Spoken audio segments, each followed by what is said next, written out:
So I think it's the expectation of what people think a hygienist should do, what people think a doctor should do, what people think an assistant should do. And so we have all these preconceived notions, and honestly, frustration only occurs when expectations are missed. So when we're missing those expectations, that's when there's a lot of sticking points. So it's like streamlining, all of us are aligned, then let's build KPIs that support that. And I don't believe that there are failures. I just believe there are results. So are the results you're getting what you want? And if not, let's pivot and change to get what you're actually looking for. Does this person actually have all these different pieces, or are we missing a piece because I actually know who I really want because I thought about it before I just placed an ad out there saying, I need a hygienist. I hope they're great and I love them. No, this is exactly who I want. It makes it much easier to hire what you want versus what just comes your way. Get ready for your unofficial dental hygiene podcast. These are the tales of two hygienists, one East Coast RDH and one West Coast hygienist. Listen as they tackle the profession of dental hygiene with humor and enthusiasm. Now, please join Michelle Strange and Andrew Johnston as they tell you a tale of two hygienists. Welcome back to another episode of A Tale of Two Hygienists, episode number 242. My name is Andrew. This is Michelle. Gosh, I just cannot believe how many episodes we have at this point. I know. Just crazy. Remember back in the day when you said you were out at 200? Wasn't that adorable? I mean, I think we've gotten some feedback from our listeners. I think everyone's noticed that I've taken a little bit of a step back after 200. Mm-hmm. Michelle's really been carrying all the interviews as much as possible. And I try and join in every now and again when I have time, but we also grew as a company. Like we have so many more responsibilities and so many other episodes on other shows and whatever. Yeah, so true. Yeah. I mean, y'all didn't know that. Adorable. You're listening to A Tale of Two Hygienists. This is going to be a fabulous episode, but also we have the Dental Podcast Network. We have all these spinoff shows. We have Level Up Infection Prevention with me and India. Like we have so many now. It's fantastic. Yeah. I like though this show. Again, going back for if this is your first time listening to it or you're kind of newer to the show, we talk about all of the dental things, right? It's every different category you can think of. We offer CE for a lot of the stuff that we do. We have the tip episodes that are very kind of specific to a topic. But what I really like about some of these spin-off shows is that they're very niche within the niche of dentistry, or niche if you're a nicher. Or a nicher. And so the only thing that we probably won't talk about on here is politics, which you guys missed a riveting conversation Michelle and I had for about 20 minutes on politics, which really honestly too, at the very end, we both came to like, okay, you're a little bit right. I'm a little bit right. We're both a little bit right. We see where we're at. And you're like, well, I'm also going to stick to my guns here. Our personal morals and what we want in life. And yeah, I mean, everyone probably knows I'm just like a radical liberal. So. Just raving, just a psycho. No, you are. You know what though? I think that the world needs people like you doing what you're doing. So doing all of it, if you need an argument in the world, just call me, tag me in, because apparently I show up for it. I stress out about it. I spin out over it. It is not good for my mental health, but apparently I'm just addicted to it. Yeah. I show up for it. All the bleeding ulcers she has just for that. I'm going to get better. Hey, can we start off the show reading some reviews? We're a little bit overdue. Oh, that'd be cool. Okay. So we have 2 reviews to read today. All right. This one is from, we know who it is because, I mean, she kind of talks about it in the review, but it's 5 stars. Okay. And it's entitled "Proud to be Part of the ATOF Team." Ooh. So like a couple people it could be. It's Brittany. She says, "This one is long overdue, but now that I've worked for Andrew and Michelle for over a year, I feel I can truly add my 2 cents about their podcast," which thank you for waiting and not just being like a sellout and be like, you know what, they're great. Oh my gosh, they're so awesome. Like day one. Cause like, exactly. Yeah, Michelle would have fired you if you would have. Brittany has better standards and she gets it. She's like, let me take a whole year to really evaluate them. And then I'll make all my check marks and then maybe I'll write a review. We'll see how that goes. I love it. She said, every profession would be lucky to have a podcast as informative as ATOF for their specific field.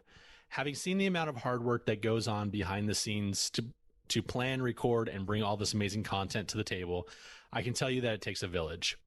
Or instead of a village, it takes a Michelle and Brittany to really make it all happen. And Andrew just kicks back and shows up every now and again.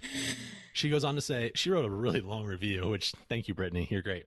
Having Michelle and Andrew as not only my bosses, but mentors over the past year has been a blessing.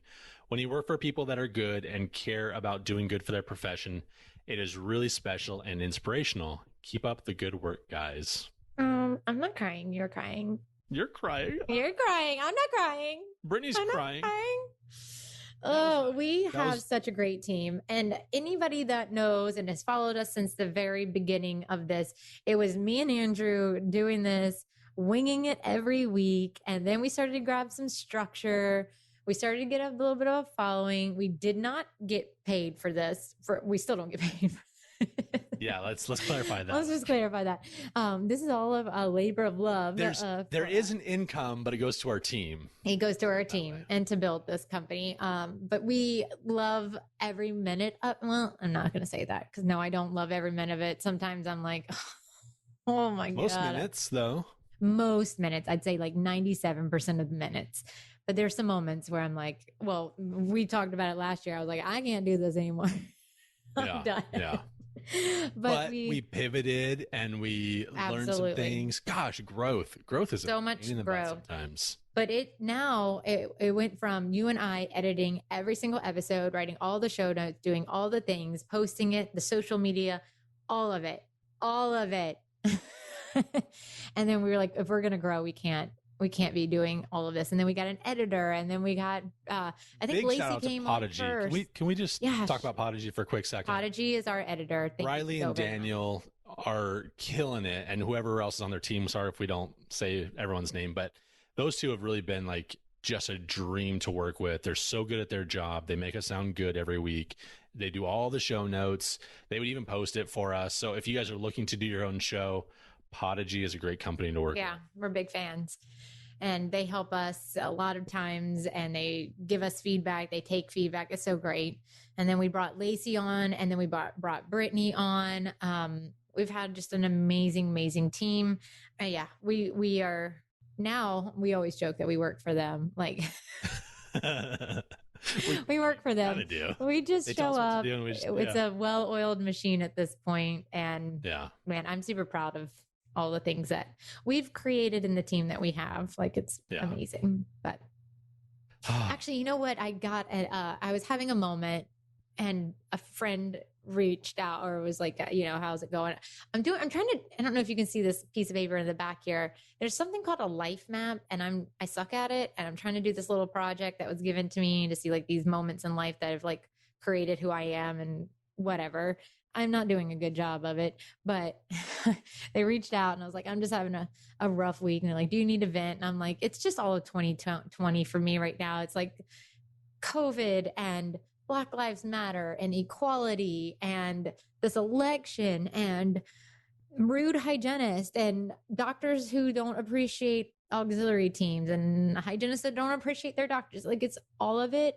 And I'm on a mental like boiling point. And I was like, I just need to feel like I need to figure out where I need to spend my time that actually truly makes a difference in the world. And me arguing on Facebook is not it. So I need to find a way to cut that out, even though maybe it's making some difference. Oh, actually, I did get an amazing, I'm not even gonna say who it's from, but I got an amazing email. And I'm not saying send it to me, send it to Andrew, send it to the person who has created this, I guess empowerment, I guess I should say, in you, because I got an email that said that they left their office after 12 years, and it was because they had been pushed past their ethical limit.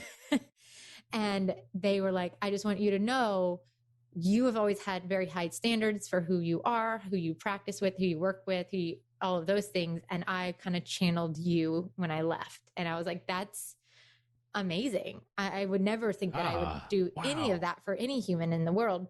So then it kind of fuels my fire. I'm like, see, someone out there saw that I said this thing, and we're going to have these standards as clinicians and hygienists in this profession. And it made a difference. So God, do I still fight the fight, or do I need to pivot and change how I battle the atrocities of our profession. I don't know. So you're saying that your Facebook like posts of like when you your little victory battles aren't making it to your life map? Is that what you're saying to me? No, my point to come back around to the original why I deviated was a long point to make. It really was. There was a lot to that. So I'm sorry. But at the end of it, this person was like, but you and your podcast and what you and Andrew do make a huge difference in the profession. So don't feel like you're not changing something and moving the needle forward. And I was like, God, you're right. You know, this podcast has been pretty great. And it's not us, it's the guest that comes on and bleeds their content. And so can I add to that, not to take away from this, you know, this clarity that you received, this really cool emotional high, but can I also just say to our listeners, like, you guys have the ability in you to do a very similar thing to what Michelle and I have done. Mm-hmm. I think that we have the passion and the drive that maybe is a little bit above normal, and we are both really stubborn. So we willed it to work sometimes, right? A little relentless. But look, I mean, I think that it's within all of us and all of you listening to create something beautiful for this world and create something that will really make a mark and make an impact on somebody else. So allow these stories that we talk about, like I know we talk about ourselves a lot, but that's because that's where our experience is, and use that for you and leverage that to make yourself into that same position. It's so doable. I mean, there's nothing special about Michelle. Let me tell you guys all right now. So she can do it. True story. I'm not going to disagree with that. True story. I'm just a big believer that squeaky wheels get the oil. So if you see a problem and you've processed it and you know it's coming from a good place of improvement in our profession or in yourself or in others or the office or the patient, whatever it is, be the squeaky wheel. Yeah. Evolve, but don't shut up. So along those lines, or maybe this is making the opposite point, but we have another review on a read. Oh, okay. Yes. Sorry, it's a 5-star. No, it's fine. It's actually kind of related to what you're talking about. 5-star from Katie UB, and it's entitled, "Thanks for not being giant boring dorks." So I'm like, okay, this is a Michelle one. I just know it's for her because she, oh my gosh. Okay. It says, "Thanks for not being boring dorks, ! Y'all are real people giving real advice that is applicable, making learning fun, ! Oh, that was it. That's awesome. And I loved it. Thank you, Katie. Thank you for doing that. And Michelle is a dork, but she's not boring. That's for sure. We are dorks. And yes, maybe when we went back to Science Sunday, that was a little boring for some. I loved it, but or not Science Sunday, Story Time with Michelle, when we used to have that segment. But oh yeah, you were following. Had Jasmine Haley's, her voice was she had a great voice for that. So good. It's about that time. I'm just gonna say Jasmine joined TikTok with Michelle. And we're gonna make amazing content on TikTok. And I'm pretty much done with Facebook and Instagram. Like I'm in it for TikTok now. I learn every single time I am on there. Maybe it's a new dance move. Maybe it's a new political point. Maybe it's a little part of history. Maybe it's like something super creative and amazing, but I am loving it. Loving it. So if you're on TikTok, follow me, duet with me. I think that would be so much fun to create with you guys. So come find me. Do we have are we going to be talking about like something important at all in this episode? Yes, we have Kiera from the Dental A team. I mean, I get how you're smooth transition. I hate that you're pivoting right now and you're pulling me back into this episode, but you will not cancel my TikTok obsession, Andrew. Okay, I'm gonna just tell you that. Will not. But we do have Kiera on. Kiera is amazing. We met her. We're like Voices of Dentistry. How many years ago? Voices of Dentistry. It's been, I think, at least a couple. So yeah, for sure. I mean, she's had her stuff going for a while. Like we've known about her. She's making waves in the industry. Like she's doing great stuff. And she has a podcast. So we're doing a little collaboration here, which is super fun. But I love that we're closing it out with this month, the series with the Dental A team. So enjoy this episode with Kiera. Hey y'all, you know Andrew and I are big fans of the Zerk products. They have a color-coded system that just makes life so much easier. They have all the things that we need to be in compliance with CDC and OSHA, but they also have isolation devices. In fact, they have a whole kit called the Isolation 360 that includes devices that just really make our lives a lot easier when we're controlling aerosols and water and spatter and spray, and we need isolation. It has rubber dams, and it has the Mr. Thirsty device. This is a continuous suction device that has a bite block and a flap that keeps the cheek out of the way. The bite block allows the tongue to stay behind the device, and it's just a fantastic product. I'm a big fan of all of the hands-free isolation devices because they're comfortable for the patient because they have the bite block, and gosh, they're so nice for me as the clinician. And the upside to Mr. Thirsty is that it can go from room to room. So if you're a hygienist that might have more than one room, or you have like that overflow room sometimes, you can continue to take that product over there and help you manage the pulling in the back of the throat, that drowning patient, but also your spatter and spray if you are doing those aerosol generating procedures. I highly encourage you to go check out all the products from Zerk, but especially the isolation products like your rubber dams and the pink petal and Mr. Thirsty. And you can find out more at Zerk.com. Hey, Michelle. Yeah. It's time for the interview. Oh, but I had something else to say. We need to let the experts talk now. Fine. Okay, everyone, welcome to the interview portion. We're really excited. We don't talk a lot about the team dynamics. We do maybe I do when I'm frustrated, but we don't really we tap into it. But we've had quite a few podcasts in this year, just kind of sprinkling it about amongst different episodes and different series. But we're gonna dive into it in this particular episode. And so, Kiera, I would love for you to introduce yourself and tell everyone, what does the team dynamics look like for you and why are you so interested in it? Yeah, for sure. Well, thanks, guys. It's super fun to be with you and to be a part of your audience. And I love the hygiene and the team dynamic because working as a dental assistant and then an office manager, treatment coordinator, scheduler, biller, regional manager, owning practices, every piece plays a part. And so my name's Kiera Dent. My last name really is Dent. I get asked that all the time. People have asked me if it's a stage name. And I'm like, no, it just took 3 fiancés to get that. That's a true story as well. So another day, guys. I just loved the team aspect. I loved being on both sides of the coin. I mean, being an owner of a practice and being a team member of a practice, I realized there's got to be a better way to do this. I think so often we don't talk about how we all work as a team, even though we do.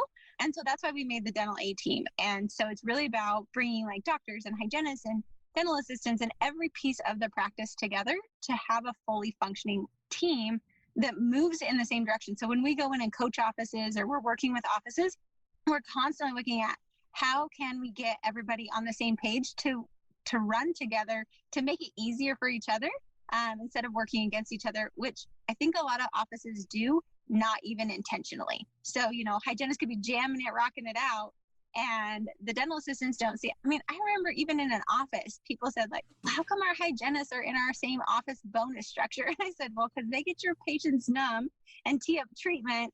And so I think it's just fun to dispel the myths of what we think and really help people come together. So that's kind of my reason why I'm obsessed with team and all the pieces to it. So that's me in a nutshell. And is that the focus of your podcast as well? Just really diving into different aspects of this? Yeah. So the focus of the podcast, I realized that there wasn't a lot out there for growing and developing people in the dental world that weren't dentists or hygienists. Dentists and hygienists have their degrees, they've got their licenses, so they're really hardcore on CE. And I thought, well, if we're growing our doctors and our hygienists, what about the rest of the team? Where is a good place for them to go where they actually can learn more and to grow? Because I'm if we're going to talk about building teams and developing people, why are we not developing the whole team? So I said, okay, I'm going to bring the Dental A Team podcast in. We're going to have the doctor side, the team member side, and we're all going to work together. So we make them short, snappy, just have a lot of fun on that podcast. But really it was to have, it's not CE, but it was more development ideas for the whole team So that way the rest of the team's not lagging behind our positions that require licenses and CE continually. I love that. What have you found though, like throughout this journey, are like the sticking points between the team members becoming to like more cohesive? Oh, I think there's a lot of pieces. I would say right off the bat, the first one that came to mind is like missed expectations. So I think it's the expectation of what people think a hygienist should do, what people think a doctor should do, what people think an assistant should do. And so we have all these preconceived notions, and honestly, frustration only occurs when expectations are missed. So when we're missing those expectations, that's when there's a lot of sticking point. And then it's like learning how to communicate and have those hard conversations that don't actually have to be hard, but we actually talk it through. So I think when you align people with goals, they're headed in the same direction. I mean, I do an example of paper airplanes all the time. I'm like, everybody just make your own plane, and they fly it and they go in a bajillion different directions. It's, different ways. And then we all make it together. The whole team finally all goes together in the same direction. It's easier. So I think it's that, like having clear expectations of goals of what people are supposed to do, and then learning how to communicate through that. So you're actually all on the same page versus feeling like you're all on your isolated islands, which I think can happen in practices if you're not careful. You have your hygiene department, your dental assistant department, your front office department, your doctors, and you forget that we're all on the same island together. We're not on our own individual islands within a practice. Very specifically, you mentioned goals, and goals, I think I agree with you. They're absolutely vital to the success of an organization. I find like the hard part though would be, how do you structure a goal though that is speaking to every type of individual that is a part of the office? Because I feel like there's clinical goals, there's different metrics that are kind of soft skills versus hard skills. So how do you come up with something like that that's going to speak to everybody? Or can you train into people? Yeah, for sure. Well, it's like, okay, so if we say we're going to go make $1 million, well, there's so many pieces that have to get there for that $1 million. So what you do is you set like an overarching, where does the practice want to go? And I love to do this from every department, because I think every department sees it a little differently. So guys, what would it look like if we were going, in 1 year, in 3 years, 10 years, and have every person in the practice, or just your leadership team, depending upon the size of your practice, build out what they see it becoming. And then when they actually can do that, then people realize like, okay, so we're all aligned. We all agree that we want to hit, maybe it's a 5% growth, or we're doing a 10% growth. Well, now let's break it down to individual KPIs per department that's specific for you. So I think it's like really important for a team to get, and I only go to 3 goals. I don't go more than 3 goals. I'm really big on, let's just do 3 goals. And then that everybody agrees with, or we get the bulk of the majority to tie into, and then asking each department, how can you specifically get there? What measurable KPIs do we have?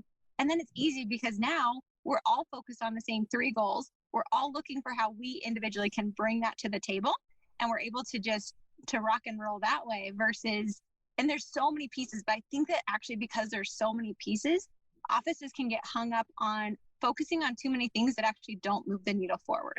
So it's like streamlining, all of us are aligned, then let's build KPIs that support that. And I don't believe that there are failures. I just believe there are results.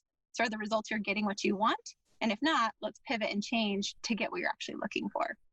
So how do you deal with team members like myself who get very stressed out at the idea of a KPI? Like if someone was like, what's your KPI? I'm like, I don't even care. Sorry, for our audience, I don't know if we define it. Key Performance Indicators Kpi, for those who aren't aware of that, by the way. Yeah, sure. Good call. Well, especially if those KPIs or even any of the goals are percentage or production based, like Andrew works very well with that. We've established. We just had this conversation yesterday too. We're like, I love KPIs. I love production. I love this. And I am super stressed out by it. And which is why I work in public health, because we're more about making sure that we're taking care of our community. And that I'm like, oh, yes, rain on me, that kind of world all day, every day. But Andrew's like, I don't know if I could work in that world. So is it just about maybe making sure that you've set a mission statement for your office and your facility, your practice, whatever that is, and making sure when you hire or making sure your team members are all aligned? And if it's an office that's a little bit more production based, making sure you find the team members that can also flow with that, and maybe rethinking the other ones? That's a really good question, Michelle. And it's something we come up on. I mean, the dental team has coached over 165 different practices. Like we've physically been into those practices. We've worked in them. And what I found is, I think it's like switching our mindset too. Because I used to think, well, and I'll pose the question of how come it has to be production or patient care? Why can't it be production and patient care? Because I think oftentimes we think like if we're hitting production goals and we're forgetting patient care. I will also say when I'm eating healthy versus when I have a weight loss goal, I tend to be a lot healthier on my eating and have cleaner eating because I have a goal to work towards. So I think it's just honestly, I used to think if we had production goals, my office was only concerned about money. Like truly, I was a dental assistant, guys. I was a treatment coordinator scheduler, and I was like, what is this office? All they care about is money. Well, I realized I actually would innovate and I would create different ways when I had a goal or a target to get. And it's really funny because I actually have a new girl that's hired. She's never had like goals to work towards. And so we said, okay, we're trying to get, we're so vain, you guys. I'll just be honest, like dental team over here, we have this like really cool goal to get 10,000 followers because we want that swipe up option on your story. Like how pathetic that we speak in my language. That's a goal of ours too. That's also a goal. Yes. All right. So if any of you want to help out, go follow the dental team, help the Tale of Two Hygienists. You know, we're trying to get this swipe up option. So like, it sounds silly, but when I was talking to this girl, we said, okay, is X amount of followers realistic? And she was like, well, like, I think we should test it, see if it's realistic. And then she's like, but if I had a goal, I'm going to think more creatively and I'm going to innovate and I'm going to find ways to hit that goal. She's like, whereas if I didn't have that goal, I would just have whatever comes my way. So I think it's really important to find out, like for you, Michelle, like let's talk about why you don't like production goals. Like let's talk about why that stresses you out. Please, let's not talk about that. Not on this podcast. We'll do that off air. We'll do that off air, Michelle. It's totally fine. But I think it's just a matter of, like, generally speaking, me as a team member, I wanted to get my gold stars. I wanted to high five my office and I wanted to grow and expand. So I think when people realize we've always said think about it, when production numbers are higher, most of the time, not always, but I think generally those are your really good practices and they're growing. And so I've always said the production measuring stick, if you will, is to see how many patients we're serving and how well we're serving them. Because if we're serving more patients and we're serving them really well, our numbers will go up. Our KPIs will naturally increase. So I look at that as, hey, we all joined healthcare. I mean, at least I did. I'm sure you guys did too, to help patients. And so to me, that's a tangible measuring stick I can see of how many patients are we helping? How do we need to innovate and create differently to do better? Now, can that be taken the wrong way? For sure. Have I seen offices do it the wrong way? And I think so often we're scared of those 1, 2, or 3 offices that really just like muddied the water for all of us versus how many other great companies there are that focus on it. And as a team member, I wanted something measurable that I could actually follow versus an emotional feel. I wanted to know, like, are we doing this? But then you got to talk about it. I don't think a one size fits all for all practices or all team members. I think it's more, all right, let's figure this out. Let's figure out why you don't like that. But I would go back to what I said at the very beginning of why does it have to be production or patient care? Why can't we have it be production and patient care and that they can coincide together? And we really do innovate and create better for them. That's my take, though. I don't know what your guys' take on that is. No, I mean, I think you and I are speaking a lot of the same language. For me, especially with offices or systems that have some objectivity to it, to me, that's what builds that little bridge to getting from taking care of the patient to the production side. If you look at the hygiene production schedule, there's going to be a lot of perio procedures that are built into the hygiene side of things that are going to increase your production. The only way to get there is through accurate measurements and objective measurements. And so that's going to be all of your soft tissue, hard tissue evaluations, and all the tools that we have at our disposal to do all those types of things. What I feel is happening is throughout the United States, we're doing too many of these bloody prophies. We're doing too many things that we're doing a procedure that's like not even a real procedure. It's like a hybrid of something that doesn't actually exist. And we're not documenting that properly. Now, if we were to document it properly, there would be unfortunately a higher charge to the patient to do the right work. But in my mind, it's now saying that we are assigning the proper values to the proper treatment that we're doing. And yes, we are making more money by doing that, but we're also serving the public. And then there's a whole insurance side of it too, of now we're proving to the insurance that we are doing these procedures. You guys need to pay more for this and, build these into your packages and things like that. But that's a whole different thing. But I think you and I are on the same side with the production side of it can be beneficial. Well, I would say to that too, I've seen a lot of hygienists who do bloody prophies, and it's crazy because when they start to think of like, well, how am I going to hit this goal, or what am I going to do to innovate? I am always shocked at how they're like, Kiera, reality was, and this isn't always, I'm not going to say it's a one size fits all. I don't understand hygiene world, guys. That's why I love to talk to hygienists, because I'm like, I don't know what that feels like. That's one position I've never done. And I think it's just interesting because I think for some, goals motivate. For others, maybe we change it up. But I think there's always a KPI or some type of goal, because I heard a quote the other day that I really love, and it's kind of become my mantra. And they say, good always gets in the way of great. And so we don't want to just be good enough, or like, hey, we're just doing this. Like, how can we be great? And I think there's always a next level of greatness for every single one of us. It just depends on how we want to get there. And I truly don't think there's a one size fits all. I think there's lots of different paths to get there. My favorite is obviously having a goal. I like targets. I like that. But for some hygienists, Michelle, to your point, not all hygienists like that. Not all team members like that. So let's figure out why. Let's come up with something that does work, that they can measure, because we'd rather have it be something they measure versus not. So we know, are we being good, or how can we get to great in every single aspect? That's my take though. Michelle, what's yours? I'm super curious what you think. No, I think you're right. And I think you made a really good point of, there are a lot of us who have had those waters muddied by a few people, a few bad apples. I'll just mix all my analogies.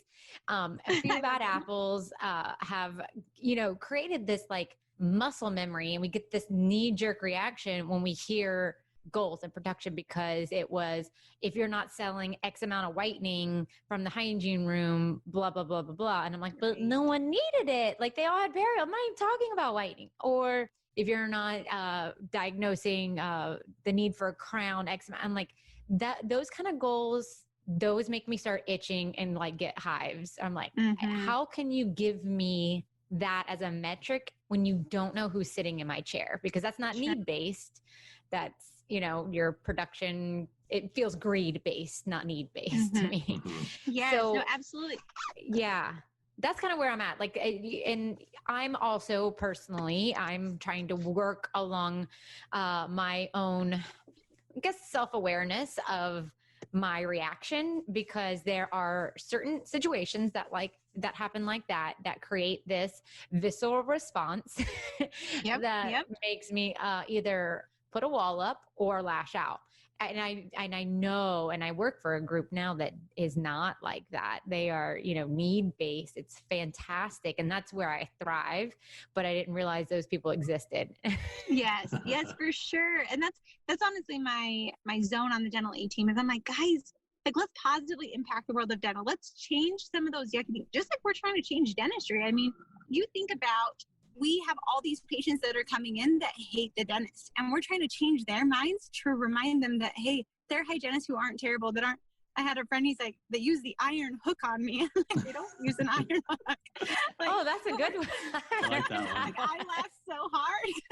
But, we're trying to change that mindset. And I feel that's what we're all trying to do in dentistry, is also change that mindset for team members and for people, because I'm a huge believer, Michelle, I'm never the person who's going to say you need to do X amount of whitening, because to me, why do that? That's putting a standard out there that's not need-based. I'm going to say out there, hey, here's your goal of maybe it's $1,000 a day or whatever. I don't care how you get there. I don't want you doing things unethically, but there's no quota of how many whitenings, how many this, how many that. It's more, let's just make sure we're actually doing and looking, because when you have that goal, I've found like, okay, if I'm going to need to do 1,000 a day, I'm going to look for ways as a scheduler. I'm going to look for ways to make sure I've got you scheduled up there. I'm going to look for the FMXs that we probably would have missed. I'm going to look for the perio, and it's not missing those little pieces so often. Now, yes, a KPI I will put on there is fluoride for every patient. And it's because I'm such a believer, and a lot of hygienists wouldn't offer me fluoride. And I was like, hey, your job is to educate me. My job is to say yes or no. And there were so many people, because I had a healthy mouth, and so they figured Kiera doesn't need it. Then I find out that fluoride was a proactive preventative procedure, and I was like, what? Guys, like, offer it to me. So there are a few things that I'll spin the table on and just shake up, like our views on it. But I think at the end of the day, what's the whole reason of a KPI? What's the whole reason of having a goal? Is to ensure that we're not missing those little pieces. But like you said, making sure we're ethical and honest about it. Because I think when you go to the yucky zone of doing treatment that's not necessary to hit a goal, that's when we've missed the mark and the goal becomes wrong. And now we're missing the mark of good is getting in the way of great. Can we pivot a little bit? I would love to know what's the back office missing, or maybe specifically hygienists from all of your coaching. What are we missing in our relationship with the front office staff? So what I found from like the missing link between front and back is, I think a big piece is we're all on the same team. I really do. Because I think so often, you guys, I was a snotty dental assistant at one point in my career where I would tell them like, get these kid propies out of my schedule and give them to the hygienist, or like, I don't want to do this, and I forget that as a scheduler, it's really hard. And so I think for all of us to say yes as often as possible, like looking for the yes, how can we help out? How can we see? And I know I hate a patient being added to my schedule at 4:00 and when I think I'm done. There's a missed expectation. I think I'm done. You add a 4:00 in there. I want to freaking wring your neck because I had the expectation I'm done. So I'm glad you hit your scheduling goal, but like, get me out of here, jerks. So I think that that's a piece of like, let's all remember we're on the same team and we're playing for the same team, and to say yes and thank you as often as possible. Hygienists, I think this is going to sound scary to say on a hygiene podcast. Like, I hope I'm loved and not hated at the end of this, but I think hygienists, like, there's so many cool things hygienists can do. I mean, like taking payments for fluoride in your op, then you don't have to wait up front, or like scheduling certain patients that don't take a lot of time. It just looks a little different than what we've ever done. And especially with COVID, I think with that can help exponentially. I'm not saying, I never suggest that we make our hygiene schedule run behind. That's not what I'm saying. What I do say is hygienists look for those little pieces that will ultimately make your life easier, like getting credit cards on file so you can just run that and get them back. But I really think end all be all for both sides of the coin. Remember, we're all playing on the same page. And I do say front office, if you're going to add a patient in, hygienists and dental assistants say yes as often as possible. Front office, go double check instead of just like casually sticking in. It's like breaking up with someone via text and you don't want to actually like talk to them face to face. You just like drop someone in their patient spot and then like don't talk to them. I think making sure we give them the opportunity front and back, because there is that expectation that you're done and then they put a patient in and it becomes really frustrating. So I think I answered the question for both sides of the coin, not necessarily just for hygiene. I think that can help the whole office just function better. I'm curious, Andrew, where do you fall on that? Like what she said about taking payments in the back. I have a feeling we have different opinions on this. No, I have like such a scared face saying it. No, this is how we have conversations.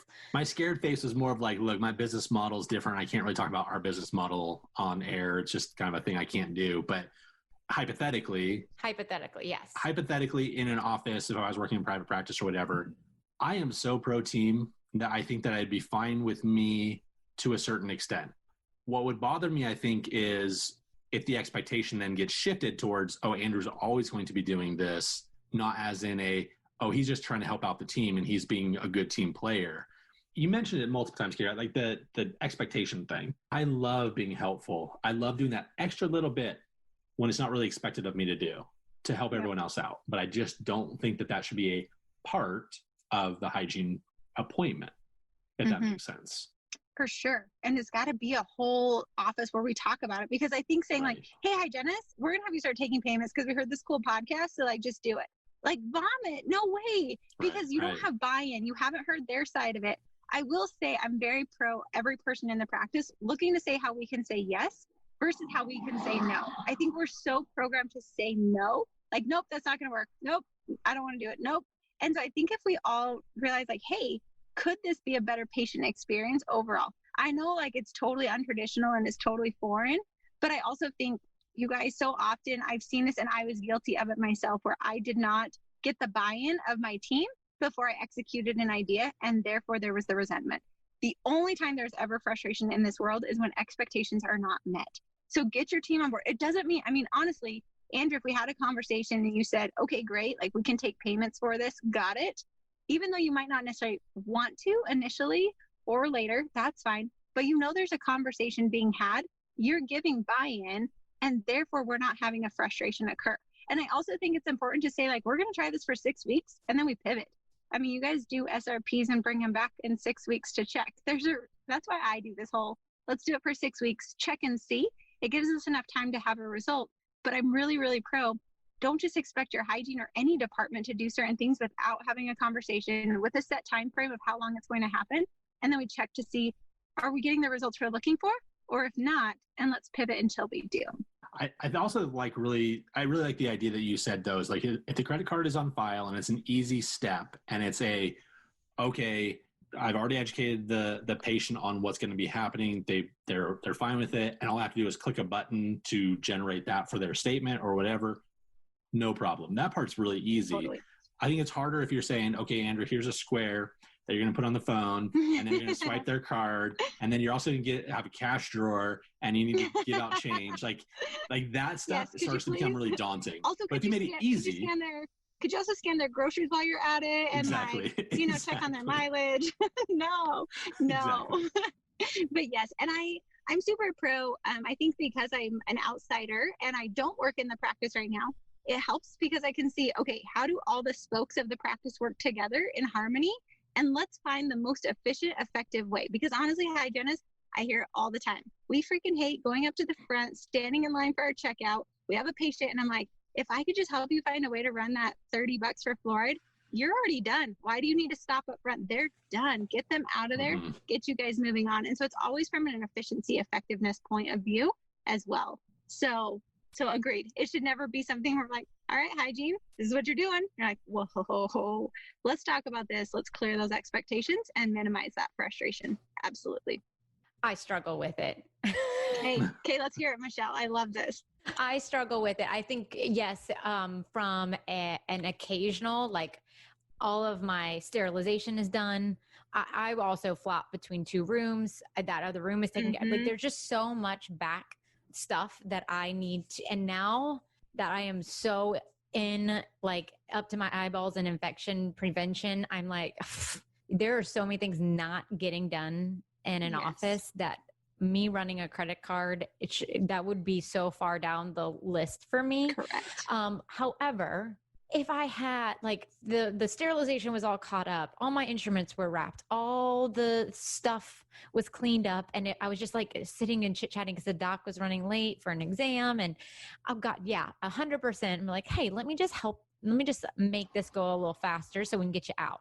But to think that is going to be the rule versus the exception to the rule, I think that's where it quickly shifts. Like Andrew said, like if it was just like, this is always going to happen, and all of a sudden it becomes a thing that I do in hygiene, that makes me very concerned. I think it should always be like your back op duties are priority number one, because making sure that we create safe dental visits is, for me, it's the foundation, priority number one. If that person has to wait in line for 3 or 4 minutes to make sure that my op gets turned over properly, I'm like, this is tough. That's where it's at. Exactly. Absolutely. So yeah, I think y'all both made good points though. And I think to your point, Michelle, I think when we're up to our eyeballs in infection control, and so like that's not the time nor the place to even consider this. Now, when your hygiene department's rocking and rolling and they've already crushed it and they're like, hey, what's our next best level? That's when you start to put these things in. I don't usually walk into a practice and say like, all right, guys, today's the day. We're going credit cards in the back. 100%. It's like the offices that are cart before the horse. Exactly. So I think in everything, like time and place, and like, let's make sure we're focused on the priorities, because at the end of the day, why would we even do credit cards in the back? It's to make a better patient experience overall. And that's what we're looking for. That might actually make a worse patient experience if we're up to our eyeballs, we're super late on it because we're all like gloved in PPE, no, that's not the time nor the place. Again, what can we do? How can we make this best for everyone? And I would just say, I'm always looking to see how can we make the practice the most efficient, best patient experience from every single person in the practice at the end of the day, because that's what we're looking for. So again, cart before the horse. Nope. Wrong time, wrong place. But I do think that there are times and seasons for everything. So I'd say like, look to see how often we can say, yes, I know I've been guilty of that. And people come and I'm super resistant. And I'm like, heck no, worst idea I've ever heard of. And then I'm like, okay, could there be a world that I could allow this to exist, that I could see it being amazing? For sure. Let me see if I could create that, if it's the cart before the horse or not. And I think same thing, because some hygienists are like, I need 90 minutes. I'm like, heck no, you don't need 90 minutes. Like, get back there and scale. I don't know what that's like. But the reality is like, maybe I shouldn't be as resistant to that as well. You know, there could be a reason that we need 90 minutes or we need X or whatever it is. And I think for both sides of this coin, front office team, doctors being more open instead of saying no, I think we actually create a much better practice all around by looking to see how we could say yes, and does that world exist, or could I see it being something that would benefit us? I think that's a very good way for every team member to approach anything new, is like, in what world could this work for me? Like if my initial is pushback, like, but what would it look like if this was implemented? Like, when would I feel comfortable with it? I think that's excellent. And then we talk about it and see if there's even reasonable. Exactly. That's 100% it. So that actually came from a hygienist. I had her on my podcast and she said, you know, usually I'll say no, like I couldn't do this. And then she thought, well, could there be a way that I could do this? And I love that she did that, because I thought I'm guilty of that as well. I'm guilty of saying, no, there's no way this could work. And maybe there is a world that this could work and it could make my life so much better. I've just done it for so long that I'm set in my patterns and my routines, and I know this works. But oftentimes the best changes are where we innovate and create an even better practice. That's how it happens. So I'm curious if you have top five characteristics, or I don't even know what the word is that I would want to use, but what would make a team great? Like if they have these, maybe it's 3, maybe it's 7, whatever it is. But like if you walked in and you consulted and they had X, Y, and Z, and you're like, oh, I don't even need to be here. Yes, those offices are a dream. Okay, so I don't have like this list. I should probably have a list. That's a great question, Michelle. So this is just going to be a full-on rift. I'm going to just tell you like off the top of my head what comes. I would say first and foremost, it's a practice that can communicate, that's not afraid to talk hard issues. Because there's efficiency and there's ease and there's safety and security. It's like 4 things in one piece. Those team members aren't afraid. They can go toe to toe with one another. They know they're going to work it out. So those practices are just amazing, because I know I can go in there, we can shake the water and they'll be fine. It's not the drama office that you're afraid to say anything but you'll tiptoe around on. So that's like probably the first thing that comes to my mind. Second is you actually have team leads. I'm really big on team leads. So you have your leads of each department, because you can just grow and expand and people get more help. Now, obviously having good team leads are another piece of that. But I really am pro that, because I found as a office manager, as a regional manager myself, I could not know what was going on with each team member. I didn't have the support for them. And so I'm really big on having it. And I'm even fine. Like, you're not a team lead once and for all. You're the best person in the best position for the practice. So there could come a time where the practice has outgrown you or you don't fit that role anymore. And that's okay. I tell people it's very fluid, and it should be fluid for whatever is best for the practice and our patients overall. So those are 2 things. A third thing, I'm really big on high collections as well. They've got to be able to collect money and present treatment plans effectively. Offices who aren't afraid to talk money, they realize that they do a great service. They collect. I'm really pro that, because otherwise, and that practice just feels safe and secure. They're not stressed about finances. They're not always, like the offices that don't collect, there's always stress in that practice, always, because they're constantly concerned about money. They're like pushing production. They're pushing all these things. It's like marching orders. And so they've really got to be secure. And then I'm really pro on the owner of the practice knowing how to run a business. So they actually look to see that they have their numbers. I mean, offices that had 3 months of reserve or 6 months of reserve did not stress or panic as much through COVID as other practices. So I'm really big on, if you're going to be an owner, like be an actual owner that takes that job seriously. And I say that with all the love, because we all are learning and growing. I'm learning and growing. Shoot, COVID hit me, like I came back from Antarctica and then voila, here we are. So like, thankfully I got back, but that's what I'd say. So I think those pieces, it's really about your leadership and who the director of the ship is. If they're willing to have those hard conversations, because your team is a direct reflection of the leader at the helm. So whatever that leader is, are they into personal development? Are they into making sure they're prepared as an owner? Do they empower their team? I'm also big on good morale, but I think that comes from being honest and having good open communication and celebrating the wins and discussing where we're struggling. So I think that was kind of like a jumbled answer. So if I were to recap it, I'd say communication is strong, but that's going to come from your leadership. So the leadership of the owner of the practice, is willing to have those uncomfortable conversations. They know how to run a practice. They know how to help and support their team. They're all willing to discuss that openly. And then I would say from there, making sure your billing and your collections are good, so you're not always stressed. And then making sure the leads in each position, so every person's not kind of flailing and being forgotten. And that ties into like your monthly one-on-ones, checking in with each team member. I don't do it as check-ins, like, let's see, Michelle and Andrew, are you doing your job? Like, no, like, let's talk about how you are. Like, how are you contributing to the practice? How are you being supported? Do you feel you're being stretched to grow? Do you feel like you're stagnant? Actually knowing your team, to me, that's the office that I know will flourish no matter what happens, because they've got the foundation that's solid. I was actually, one of my questions, and Andrew, I know you had a question there, was like, does a practice have daily team huddles? Are they doing monthly meetings? But the check-ins too, I think, are incredibly important as like maybe even just a one-on-one.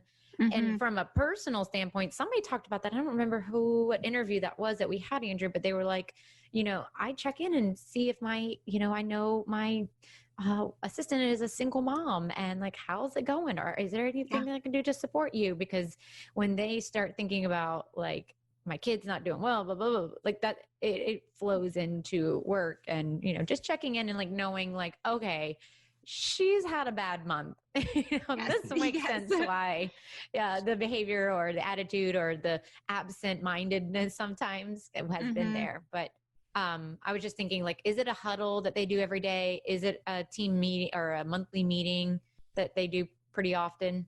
Yeah, for sure. So I would say, like, I gave you guys a lot of soft skills because I think when your people are that way, these other pieces will naturally follow. So like, yes, all of them have a morning huddle, and it's not let's just check off our schedule. It's how do we win this day?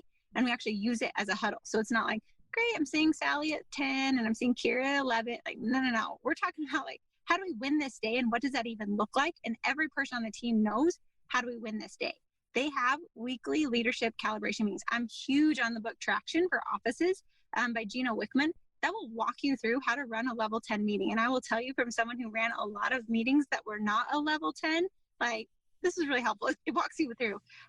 They do monthly one-on-one. It could be check-ins. It could be to just find out how they're doing. They've got set core values. They've got set goals that everybody knows where we're headed. So there's no confusion. It's very clear, but it's also very open communication. So it's every person comes to the table with your best ideas. And this is going to help you guys exponentially because the whole team is focused on the same goals together. We're innovating together. We're creating together. You're talking that type of structure. But that, again, comes from your leadership team, your dynamics, like, who is the leader of this team and what do they do? That's where it'll come in. So those are more your like hard skills, and then your soft skills tied into one. I've always enjoyed, like, when I was lead, asking about vacations. Are you using your vacation? Do you have any planned? Things that are going to kind of get them refocused for, which is kind of selfish, but it's like get them refocused for working again. Are they using all of their continuing education credits? Are they a part of any local, associations or memberships of anything that we can help support them on? All of those types of things, I think, make them feel valued. I wanted to shift, though, and ask about when there's an opening in a practice and you're looking at 100 resumes, what are the things that you're looking for or maybe even during the interview, like, what are you looking for that's going to help somebody stand out? Solid question. I giggle because we used to have a company that was a really terrible idea. It was called Dental Placement Pros, and we were hiring for offices. And I realized that only offices in really hard to hire for places would actually use us. So it was so hard. I got really good at writing ads. I got good at interviewing. I don't know what I was thinking when I started this business, like entrepreneur. I started my first business, then we'll do a neck gun and another one. So this is one of those like crazy ideas. So, and I giggle because people who know me know I say I don't ever interview if there are pictures on the resume. And this might just be a jaded piece of me. Any person who had a picture, so like if you have a picture on your resume and you're not weird, like, I'm sorry, I'm judging you right now, but every person who had a picture on their resume, I was like, these people are nuts. So that's my first thing, like a one-off, like, I don't interview those people. So we recently just got an ad. Somebody responded to our ad just recently and they actually added a video. And I was like, wow, we're like up in this like no picture to video game. So we'll see what happens. But what I would say to that question, Andrew, is and I don't mean to be vague on this, I'll give some specifics, but I'm real pro when you hire or you place an ad, you should darn well know who you want to hire. So I write an ad specifically. So if I'm hiring a greeter or a scheduler, I want them to be outgoing. I want them to be super, very able to multitask. I want them to be quick on their feet. I want them to be organized. So I'm going to actually write that. And that's what I'm going to look for that person. For my hygienist, I'm looking for someone, I used to also judge hygienists too. Whenever they came through, hygienists who wore loops on their interviews always were better hygienists than ones who didn't. And I don't know, again, I'm not a hygienist. I won't claim to be one. That was just what I found on my interviews. So that was like my standard for hygienist. But I wanted a hygienist who was super thorough, who was eager to learn. So I'd put things on there. What was their most recent CE? I also want them to be a team player where they would look and go above and beyond. And I would ask specific questions of how they did that. And then I'm really big when I interview to ask them like, hey, so we're celebrating a win in 1 year from the day you're hired. What is the win? And when I ask that question, I'm looking to see, are you going to say, well, I would do this? Or are you going to say, we would do this? That subtle answer will tell me who this person is. Are they going to be an I player? They're going to drive the ball solely focused on themselves, or are they a team player?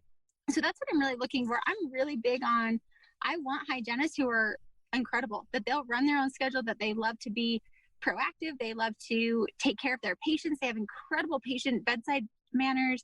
So it really just depends on what you're looking for would be the skill sets. And I'm pro, it's not a one size fits all. Every practice is different. You as the person who's hiring needs to know what you're actually hiring for. And I write on my ads, every one of them will say, our ideal whatever possesses XYZ.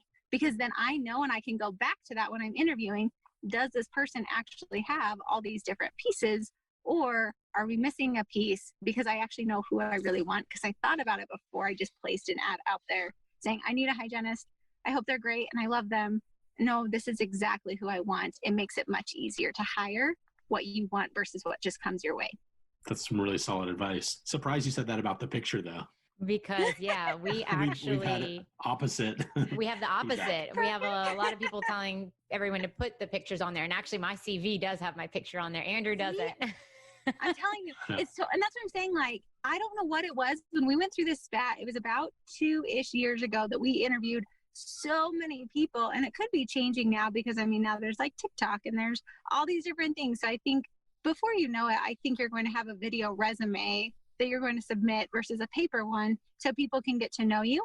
But it's the ongoing joke with Kiera Dent that people are like, don't put a picture on if you're going to apply for Kiera. Like, don't do it.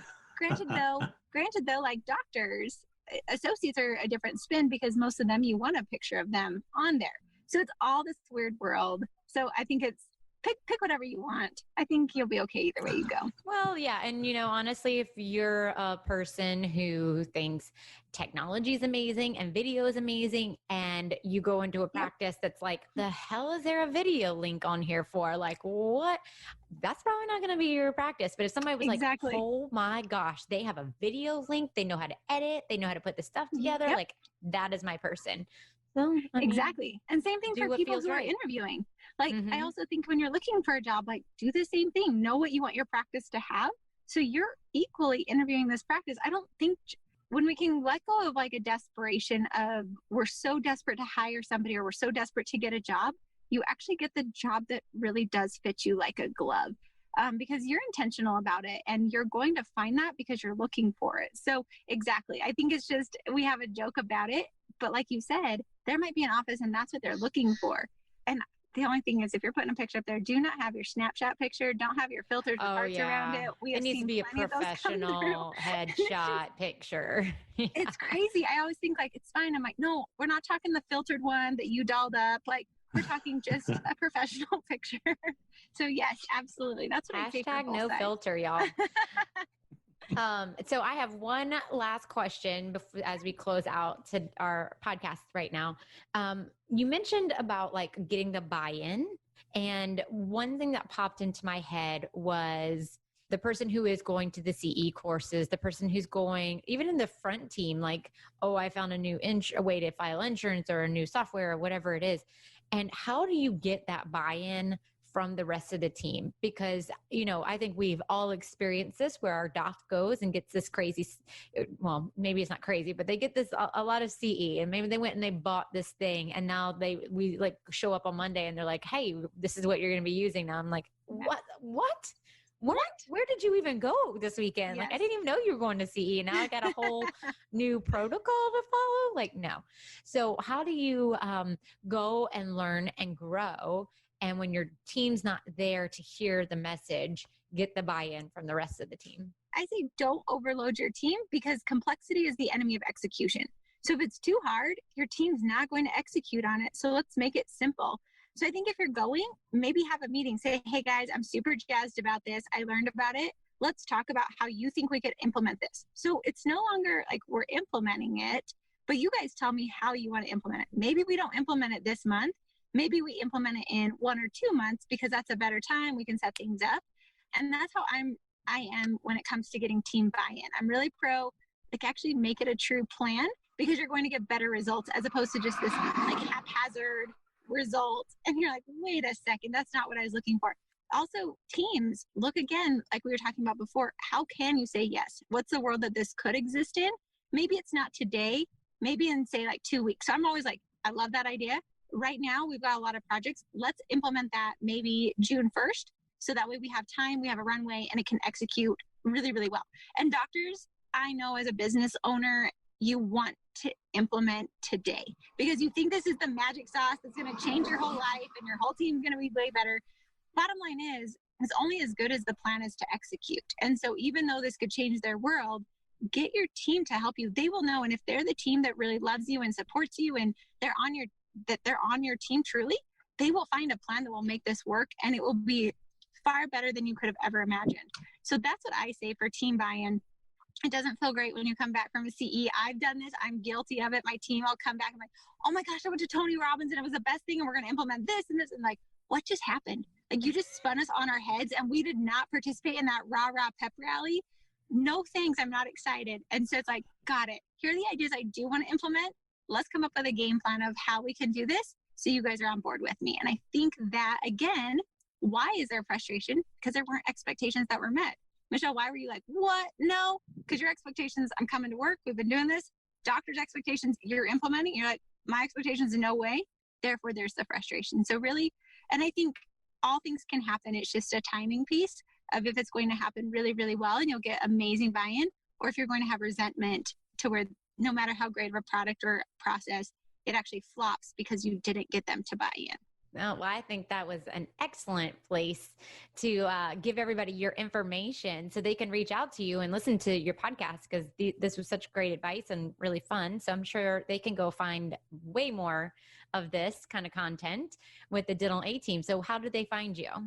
Well, thank you guys. And for your guys' podcast is rocking awesome. For hygiene, you guys have other pieces. The idea is, hygienists, if you're frustrated with team members that are not, coming along, we try to make the Dental A Team podcast a safe place to grow them as people. So it could be like your subtle way to say, hey, here you go. So our podcast is the Dental A Team. It's for all team members. And I'm super excited, Michelle and Andrew, to have you guys speak on the Dental A Team, because I don't know hygiene. So I'm excited to hear you guys there as well. So pop on over the Dental A Team podcast. You guys can go to thedentalateam.com. We're super cool. It's like the Facebook, the Home Depot. It's the Dental A Team, because someone owns Dental A Team and I can't buy it from them. So until that day, we're cool and we're the Dental A Team. So anything we can do to help, Michelle and Andrew, anything we can do to help you guys as well, happy to do it. Awesome. Well, thank you again. Yes, thank you guys. Andrew, can I make you do a TikTok with me one time? I will say the next time that we are at a dental conference, maybe the next time. So in 2022, it'll be canceled by then. And then also maybe when I go to South Carolina, I'll consider it. So never, because in 5 years, you've never once visited me, but it's optimism. Well, I think that this episode's going out 3 weeks from when we're actually recording it or whatever. So I think everyone knows where I'm at now. So the likelihood of me actually coming up to visit you is a lot higher than it ever has been at any point in history. Especially when I steal your kids and bring them back with me, and then you have to come get them. So. Oh no, that's a round trip. That's 2 round trips for you. You'll come pick them up? No, I definitely think that if you want them back, you're going to have to come get them. Well, I don't want them back then. You can keep them. You're and so we all know full how of it. you feel about that. So I know that you'll bring them back. So listen, boom. Your kids Ball's are in your pretty court. great. So they would be easy peasy. Actually, I'd have a full-time cat sitter. Like it'd be great. If Molly comes home with scratches all over her, though, we're going to have words. Oh, that's 100% I will gonna declaw your stupid kitten. Listen, We your need to hatred have for animals is. I'm going to let it No. slide. No, not animals. Yes, No, you're an not animal animals. hater. I am anti-cat because cats are dumb. You never know what they're thinking, and then they lash out at you for no reason. Like they need to. You know, I'm essentially a cat in human form, right? I know. And do you see a therapist? You do. So cats need therapy. They won't go get therapy or self-help, and so they're always going to be forever on my no-no list. And I like dogs. My dog is stupid, and so Finn is great. You're stupid. When was the last time you met him? Well, listen, I will always take the animal side over a human side. We know that, right? I mean, okay. No, I get it. So sure. You know what? I think we need to understand our audience better and put up like, are you a cat person or are you a dog person? Or are you pro cat or anti cat? Just in general. Because I feel like I feel like I'm in the minority right now. And if I even see more than like 10% that are like, no thanks on the cats, like I feel so much better about myself. 10%, that's all it's going to take? Yeah. Wow. Because Okay. otherwise, look, if it doesn't hit 10%, I'm a total loser. And I don't know if I can handle that. So we'll see. I think there's going to be plenty of people that don't like cats. Actually, Michelle Lee, our wonderful OSAP director and podcast best voice host, in podcasting right there. She's so great. She is not a fan of cats either. She informed me when I was like, "Did you see I got a cat?" And she's like, "Yeah." She's like, "I hate cats." She's like, "All the infections that cats spread." Cat scratch fever. All right. Well, we enjoyed this series. I hope everybody learned a little bit. We would love to hear about what you took from this. And, you know, we've actually had a lot of people sharing the episodes on Instagram and in the stories. We love that so much. So share it with your friends on Facebook, on Instagram. We share it and tag the person that you know, that's in it in the episode. We would love that too.